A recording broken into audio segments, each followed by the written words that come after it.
అందరికీ నమస్కారం అండి. ఈరోజు అందరూ ఎక్కువగా మహిళలు తలుచుకుంటారు. ఈరోజు నిజంగా చెప్పాలంటే ఈ ఒక్కరోజే కాదు, ప్రతిరోజు ప్రతి ఒక్కరికి స్త్రీ గుర్తొస్తుంది. అది ఒక తల్లి కావచ్చు, ఒక అక్క కావచ్చు, చెల్లి కావచ్చు, బిడ్డ కావచ్చు, భార్య కావచ్చు. అంటే ప్రతి పనిలోని స్త్రీ పాల్గొంటూ ఉంటుంది. తెల్లవారు లేస్తే ఆడవాళ్ళకి హాలిడే అన్నది లేదు, రిటైర్మెంట్ లేదు. ఇది మనందరికీ తెలిసిందే.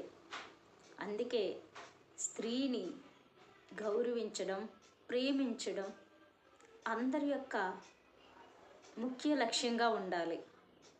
ఎందుకంటే మనం చూస్తున్నాము, ఎక్కడో మనము వెతికి చూడక్కర్లేదు.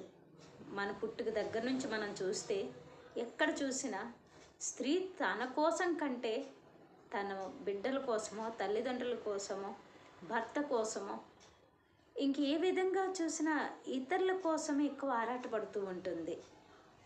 4 వంతుల్లో 3 భాగాలు ఇతరుల కోసమే.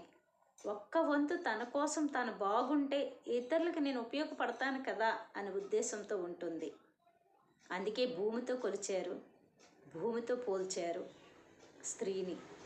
దయచేసి ప్రతి ఒక్కరూ మీకు కోపం వస్తున్నా, లేదు వాళ్ళ మీద అనేక రకాల భావాలు కలుగుతూ ఉన్నా, లేదు ఏ విధమైన ఆ లోపల ఉక్రేషం వచ్చినా, మీరు మీ లోపల మీకు ఇష్టమైన స్త్రీని తలుచుకోండి.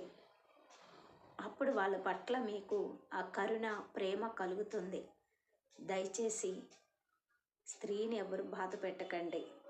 వీలైనంత వరకు ప్రేమించండి, క్షమించండి, కరుణించండి. అంత గొప్ప స్త్రీ మాతని మనం ఎంత గొప్పగా గౌరవిస్తామో, ఎంత ప్రేమిస్తామో అంత భూమి రక్షణ కూడా కలుగుతుంది, భూమాత కూడా ఆనందిస్తుంది.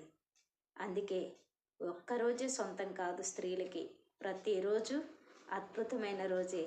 అద్భుతమైన తల్లి స్త్రీ మాత.